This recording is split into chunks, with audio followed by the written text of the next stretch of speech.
Guys, welcome po sa Encourage 888. Ang reading na ito ay para sa entertainment at personal na reflection lamang. So, gamitin lamang yung mga mensaheng tutugma sa iyong situation. So, ngayon itatanong natin ano bang napapansin ng tao sa'yo na hindi mo napapansin sa sarili mo? Okay? So, collective reading tayo ngayon ha. Energy reading. Magbase tayo sa energy. So, ano ba yung napapansin sa'yo ng tao na hindi mo napapansin sa sarili mo?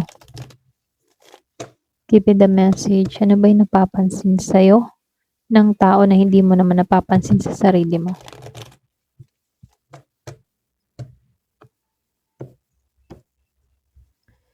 Gamit tayo ng oracle card.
Ayusin ko lang. Ayan. So, dito, lumabas tong visionary. At itong neighbors. Kung titingnan sa visionary, karamihan sa inyo or pwede rin mangilan-ngilan sa inyo, ikaw yung klase ng tao na malalim ka mag-isip na kung saan may mga bagay kang naiisip or nararamdaman bago pa ito makita ng iba. Pwedeng yung iba sa inyo, open yung third eye mo, or pwede rin malakas lang yung intuition mo, malakas lang yung pakiramdam mo, okay?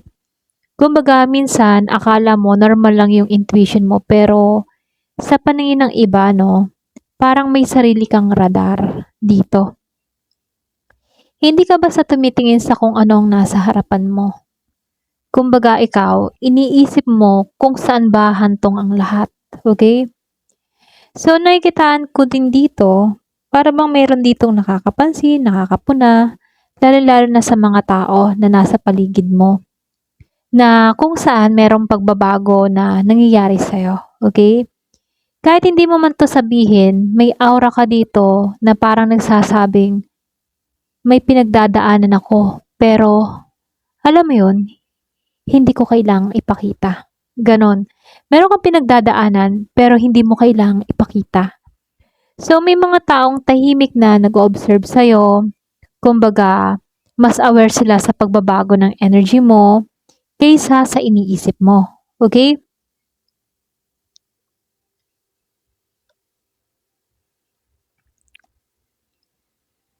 So, dito, lumabas ang fears. Pwede yung iba sa inyo karamihan wala kang takot, or pwede ring sabihin na akala mo baka sensitive ka lang sa mga nararamdaman mo, or pwede rin sa mga nakikita mo na matapang ka pala, okay? Kumbaga, yung iba sa inyo, nakikitaan ko dito na ikaw yung klase ng tao na kapag kailangan mong ipaglaban yung sarili mo, kaya mong maging matatag, okay? Hindi ka madaling kontrolin kapag alam mong mali yung ginagawa sa'yo. Okay? So, dito, Princess of the Borderland. Ayan, pasensya na utal ako. Kumbaga dito, yung iba sa inyo, hindi ka madaling basahin, Kumbaga dito, para kang nasa pagitan ng pagiging soft or pagiging untouchable. Kumbaga, dito, no, may pagka-friendly ka naman, pero meron ka ding boundary. Okay? Kaya minsan iniisip ng tao sa'yo, ano kaya talaga ang iniisip niya? Kasi ikaw, oo, palakaibigan ka, pero may mga lihim ka rin dito na hindi mo ikinukwento. Okay? Alam mo yung boundary mo eh. Ito lang yung nakikita ko sa'yo. Para bang kahit may mga kaibigan ka, no, hindi ka lumalapat, yung lapat na lapat. O yung parang tipong friend kita pero hanggang friend lang kita. Okay?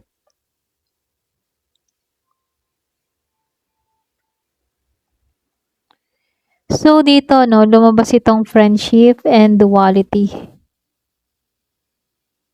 Kung titingnan dito, duality. Para bang meron ditong dalawang side mo. Okay? Para bang may dalawa kang personality or meron kang dalawang pagkatao. Parang ganun. Pero alam mo yung tipo na meron kang yung good aura and meron ka ding bad aura. Parang good side and bad side. Alam mo yon. Pwede kang maging mabuti at pwede ka rin maging masama. Alam mo yon. Kumbaga, yung bang tipong gentle ka pero kaya mo ding makapanakit. Gets? Kumbaga, nakikitaan ko dito, no? Nakikita ka nila na parang meron kang dalawang pagkatao. May very gentle ka, caring ka, approachable sa side mo.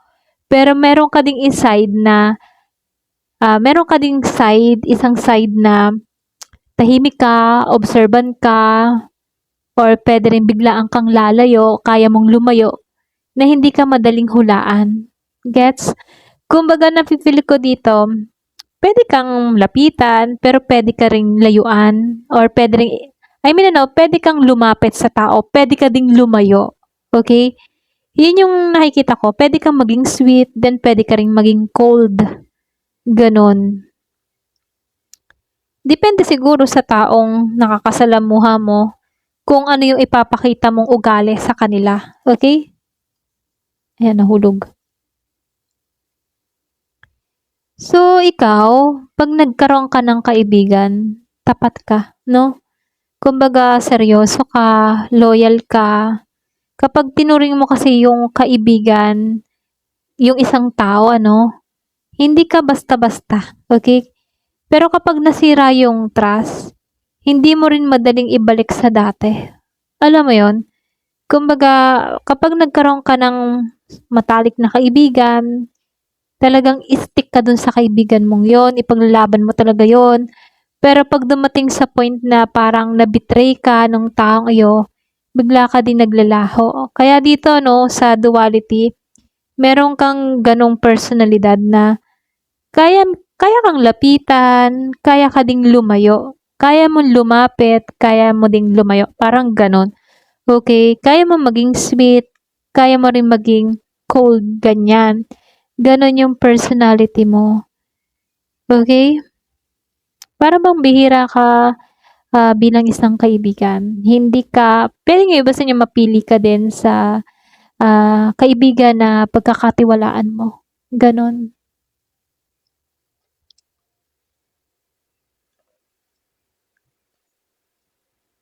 So, dito, uncertainty, then trust. May nahuhulog dito. Para bang yung iba sa inyo, napapansin ka ng iba na kahit mukhang confident ka dito, no? May pagkakataon ding nag-overthink ka. Yung iba sa inyo, no? Kumbaga, hindi nila nakikita kung gaano karaming possibility yung umiikot sa'yo rito bago ka gumawa ng mga desisyon. So, nakikitaan ko dito, kung makikita mo naman, may nahuhulog dito, no? Pero, kahit may mga pagsubok na dumarating sa buhay mo, kung may kapartner ka, no? Kumakapit pa rin kayong dalawa rito. Okay? Para bang walang iwanan, ganun yung peg, or pwedeng ganun yung inaasam-asam mo. kung gusto mo ng kapartner, kaibigan, yung talagang kahit magulo yung sitwasyon, nagtutulungan pa din, merong trust pa din. Kung makikita mo 2 beses na, ayun, holding hands, kahit may mga pagsubok sa buhay, nakakapit pa rin sila sa isa't isa. Puwedeng yun yung inaasahan mo or yun yung inaasam-asam mo.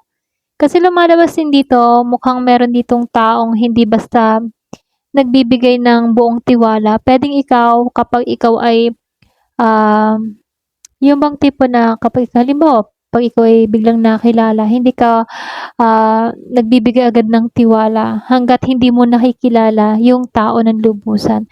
Pero kapag ikaw ay nagtiwala hanggang sa hirap at ginhawa, yung iba sa inyo, kumbaga kapag binigay mo kasi yung tiwalang iyon, iyon yung pinakamalaking bagay para sa'yo. Napapansin din ng tao na kailangan muna nilang patunayan na safe silang pagkatiwalaan, okay? Kasi ikaw para bang hindi ka basta-basta nagtitiwala sa isang tao, puwedeng kaya ka ganito dahil marami kang mga pinagdaanan sa buhay, relasyon, or alam mo 'yun, mga karanasan na talagang sinubok. Kaya iba sa inyo, hindi ka agad-agad nagbibigay ng tiwala sa iba.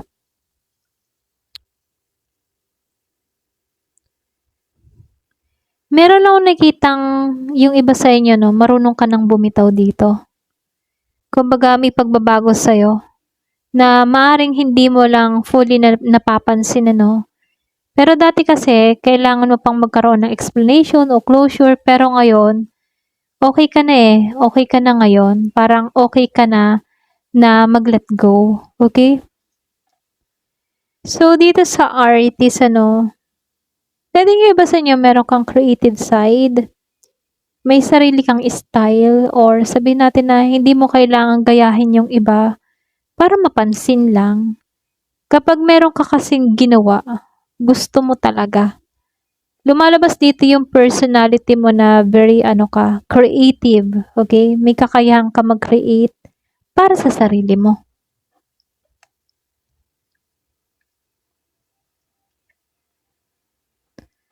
So dito lumabas itong magic and the setting sail.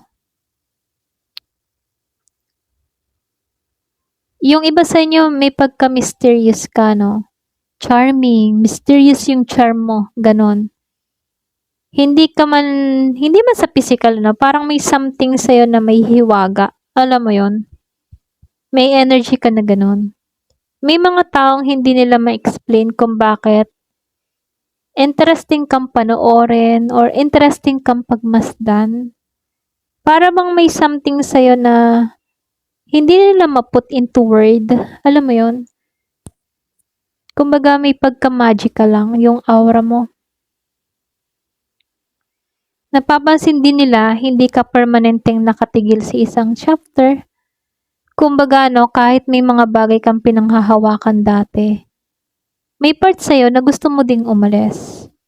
Mag-explore, magsimula ulit. Ganon. Kumbaga, marami kang gustong gawin. Okay?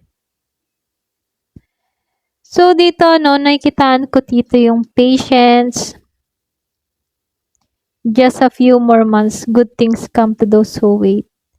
So, yung marunong maghintay, merong magandang parating, Kumbaga,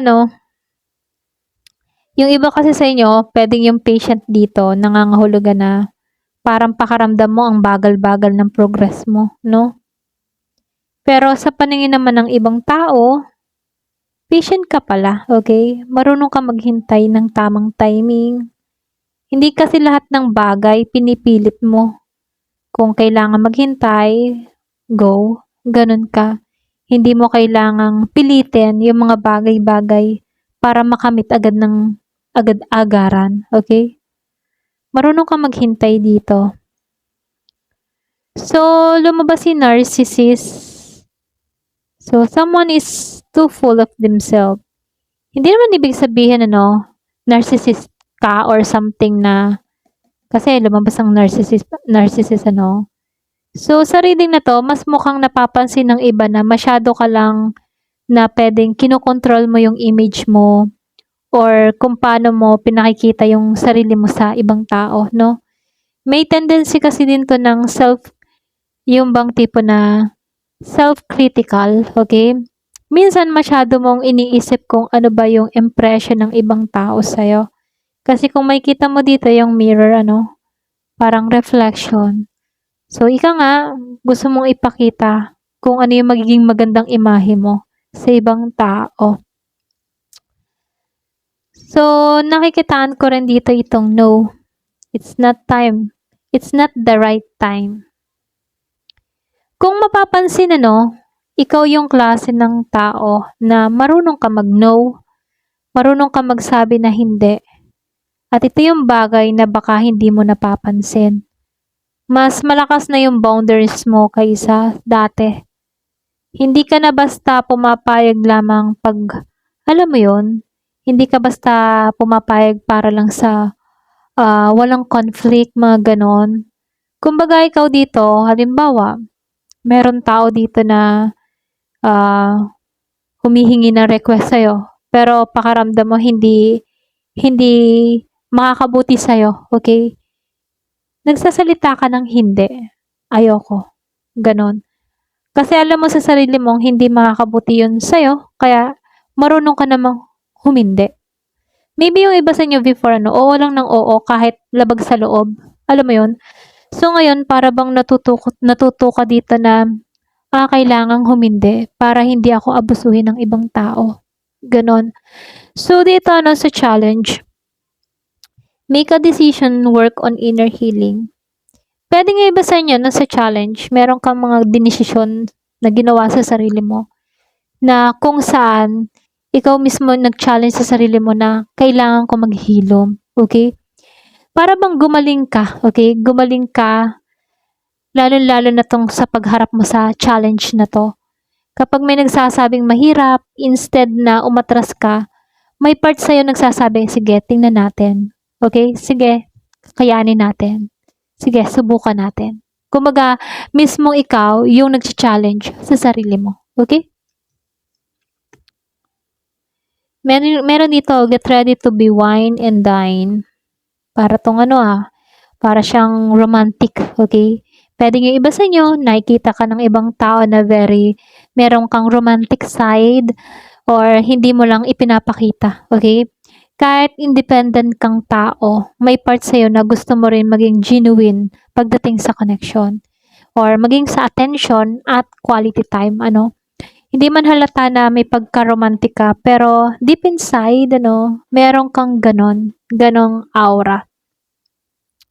Experiencing a breakup. So, ito yung bang tipo na closing message, okay? Kasi nag-divorce na eh. Kung makikita mo, no, may mensahe dito na nag-crack-crack na yung puso. So, malaki yung transformation pagkatapos ng mga ending at disappointment. Yung iba sa inyo, para bang napapansin din ng ibang tao yon about sa'yo, okay? Na may mga bagay na dati, bahagi na ng identity mo yung unti-unti, yung mga tipo na bahagi ng identity mo na pwedeng ikaw yung nangunguna na manuyo or unang mag-message. Pero dito, no, para bang unti-unti mo na lang iniiwan din yon, okay? Para bang ayaw mo nang magpakahangalo or ayaw mo nang magpakatanga sa isang tao. Lalo-lalo na hindi mo nakikita yung effort na ginagawa. Okay? Baga, hindi mo na hinahayaan ang taong ito, okay? Sa buhay mo, parang ganon. Lalo-lalo na kung wala siyang effort na ginagawa sa'yo. Ganyan. So, nakikitaan ko dito, marami ding nakakapunat nakakapansin sa'yo na mas strong ka, mas mysterious ka, and mas independent ka. Okay? Kung sa tingin mo, parang normal lang yun sa'yo, pero maraming nakakapuna na ang laki ng pinagbago mo. Okay? Ayun lang, ito lang nakikita ko. Ayan. Thank you for watching. Love and peace.